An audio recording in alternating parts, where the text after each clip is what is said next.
वस्सलातु वस्सलामु अला मन ला नबिय्य बअदा अम्मा बाद फ़अऊज़ु बिल्लाहि मिनश शैतानिर रजीम बिस्मिल्लाहिर रहमानिर रहीम व नुनज़्ज़िलु मिनल क़ुरआनि मा हुवा शिफ़ाअन व रहमतुल लिल मुमिनीन सदक़ल्लाहुल अज़ीम।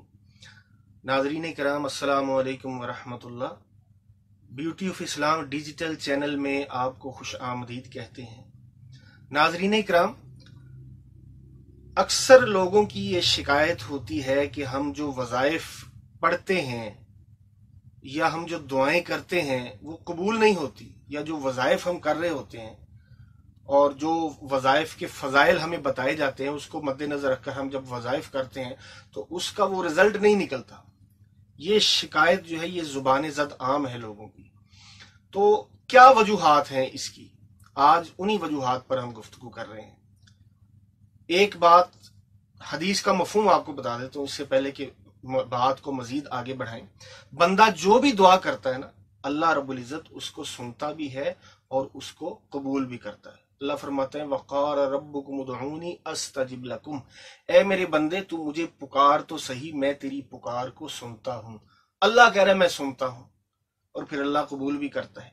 इन्ना रब्बी लसमीउद दुआ, बिलाशुबा मेरा रब मेरी दुआ को सुनता है। अच्छा, जब बंदा दुआ करता है तो तीन हालतों में से कोई एक हालत जरूर होती है उसकी, यानी उसकी मकबूलियत होती है। ऐसा नहीं होता कि वो दुआ अल्लाह के यहाँ नहीं पहुंचती या वो दुआ कबूल नहीं होती। कबूल होने के मानी और मतलब एक वो है जो हमने समझ रखे हैं और एक वो है जो शरीयत ने हमें बताए हैं कि दुआ कबूल होना इसका मतलब क्या है। हम जो समझते हैं कि इधर हमने दुआ की और उधर हमें वो रिजल्ट मिल जाए, हम दुआ की कबूलियत का ये माना समझते हैं। दुआ की कबूलियत का ये मतलब नहीं है मेरे दोस्तों। दुआ की कबूलियत तीन कंडीशन से खाली नहीं होती, यानी तीन हालतों में से कोई एक हालत जरूर आपको मिलती है जब आप कोई भी दुआ करते हैं। नंबर एक ये है कि उस वक्त फौरी तौर पर उस दुआ का रिजल्ट नहीं आता, बल्कि कुछ अरसे बाद वो अल्लाह के इल्म में होता है कि फौरी तौर पर इस बंदे के लिए जो चीज ये मांग रहा है वो फौरी तौर पर इसके लिए फायदेमंद नहीं, बल्कि थोड़ा देर के बाद आगे चलकर इसके लिए फायदेमंद होगी। लिहाजा अल्लाह रब्बुल इज़्ज़त वो चीज जो बंदा तकाजा कर रहा होता है अपने रब से, वो उसको कुछ अरसे के बाद अता फरमा देता है। तो लिहाजा सब्र का दामन थामना चाहिए। अगर ऐसा नहीं है तो फिर अल्लाह ऐसा करता है कि अल्लाह के इल्म में है कि बंदे के लिए क्या चीज मुफीद है और क्या चीज मुफीद नहीं है। तो बंदा अगर ऐसी ख्वाहिश कर ले या ऐसी दुआ करे जो उसके लिए बेहतर नहीं है, ये अल्लाह जानता है, तो फिर अल्लाह रब्बुल इज़्ज़त क्या करते हैं कि उसके मुतबादल उसे कोई दूसरी चीज अता कर देते हैं। ये भी दुआ की कबूलियत की एक सूरत है। अगर ये नहीं तो फिर तीसरी सूरत और तीसरी कंडीशन ये होती है कि उस दुआ को अल्लाह रब्बुल इज़्ज़त उस दुनिया में तो उसके लिए कबूल नहीं करते, बल्कि उसके बदले में अल्लाह रब्बुल इज़्ज़त आखिरत के अंदर उसके दर्जात को बुलंद कर देते हैं। हदीस का मफहूम है कि अगर बंदे को ये पता चल जाए कि उसकी जो दुआएं कबूल नहीं हुई थी उसके बदले में अल्लाह रब्बुल इज़्ज़त ने आखिरत में उसके लिए क्या क्या दर्जात रखे हैं, तो बंदा ये ख्वाहिश करेगा कि काश दुनिया में मेरी कोई दुआ कबूल ही ना हुई होती। यानी इतने दर्जात हैं। बहरहाल वो क्या वजूहात हैं कि जिसकी बिना पर हमारी जुबान से निकले हुए वज़ाइफ या हमारी जुबान से निकली हुई दुआएं जो हैं वो असरात नहीं रखती या असरात नहीं छोड़ती। सबसे पहले तो ये है कि हमें, अगर हम चाहते हैं कि दुआएं कबूल हों और अगर हम चाहते हैं कि हम जो वज़ाइफ कर रहे हैं उसके कुछ नताइज निकले, तो तकवे वाली जिंदगी को इख्तियार करना होगा मेरे दोस्तों। गुनाहों को छोड़ना होगा, तर्क करना होगा। किसी का हक ना मारें, किसी के माल पर नाजायज कब्जा मत करें, जुल्म और ज्यादती मत करें किसी पर, गीबत से इज्तनाब करें। अगर आप कारोबार कर रहे हैं तो कम मत तोलें, पूरा पूरा तोल रखें।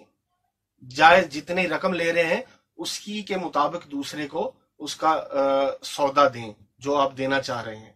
हसद से इज्तनाब करें।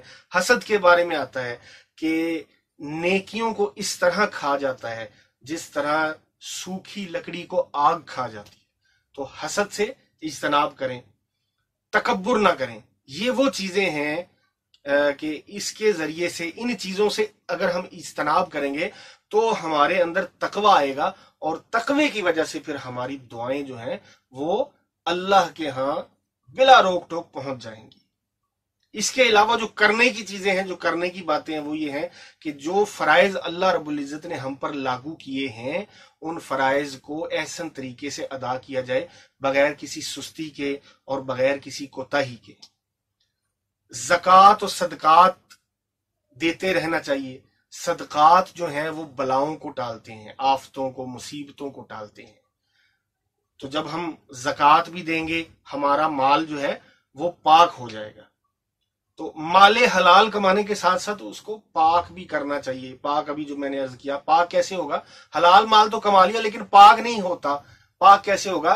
कि हम ज़कात अपने माल में से दें और सदकात व खैरात देते रहें। इस तरह से क्या होगा कि हमारा माल पाक हो जाएगा। तो पाकीज़ा माल अगर हम जो है वो अगर हमारे मुंह में जाएगा तो फिर उसी किस्म के असरात होंगे, और वो दुआओं का भी असरात होंगे और वज़ाइफ के भी असरात होंगे। फिर माफ करने की आदत डालें दूसरों को, ठीक? बदला लेने की आदत नहीं होनी चाहिए। अगर कोई हम पर कुछ जुल्म ज्यादती करता है और हमारे अंदर ताकत है कि हम उससे बदला ले सकते हैं, इसके बावजूद हमें चाहिए कि हम माफ कर दें। अल्लाह रब्बुल इज्जत माफ करने वालों को पसंद करता है। इसके अलावा जो हमारे रिश्तेदार, अजीजो कारब हमसे कट चुके हैं, नाराज हो चुके हैं, हमें चाहिए कि उनको मनाएं और उनके साथ सिला रहमी करें, मोहब्बत के साथ पेश आएं और रिश्तों को जोड़ें। नाज़रीन करम, ये वो चंद आमाल हैं कि जिनको करने से हमारे अंदर तकवा, परहेजगारी का पौधा जो है वो नशोनुमा पाएगा, और फिर जो हमारी दुआएं हैं वो भी कबूल होंगी, और फिर जो हम वज़ाइफ कर रहे हैं वो भी उसके भी असरात हमें नजर आएंगे। तो अल्लाह ताला से दुआ है कि वो हमें तकवा इख्तियार करने की तौफीक अता फरमाए।